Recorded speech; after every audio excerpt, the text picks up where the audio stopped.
The line of people paying their last respects to slain opposition leader Boris Nemtsov stretched around the block. Foreign and Russian dignitaries were among those packed into the Sakharov Community Center. Former Prime Minister Mikhail Kasyanov spoke of Nemtsov's bravery in speaking out against President Vladimir Putin. Boris could not tolerate what was happening in Russia, and watching the current government practically stamp out the Russian Constitution and take rights from the Russian people. He and I were fighting against it.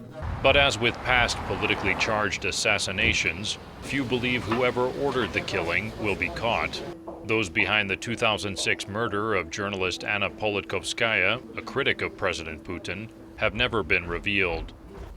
Sergei Sokolov is head of investigations at Novaya Gazeta newspaper, where Politkovskaya worked.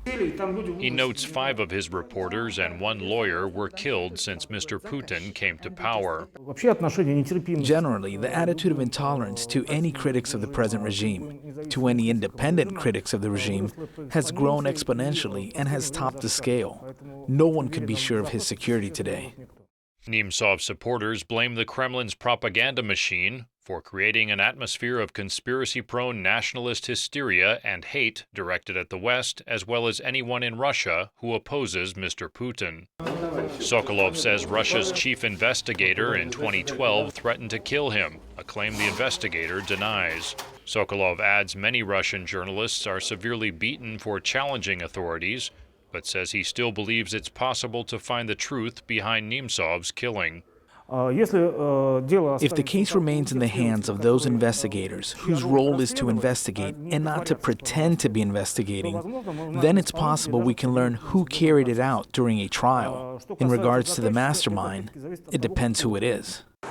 Nemtsov, like other opposition leaders, was believed to be monitored by Russian intelligence, but was gunned down just meters from the Kremlin, considered one of the most secure places in Russia.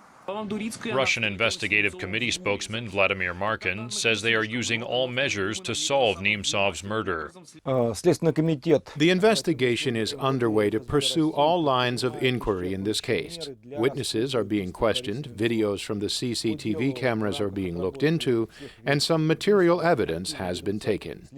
As Nemtsov's body is taken for burial, his supporters chanted, "Russia will be free." Supporters say Boris Nemtsov, part of Russia's marginalized opposition, fought and died for that belief. Daniel Schearf, VOA News, Moscow.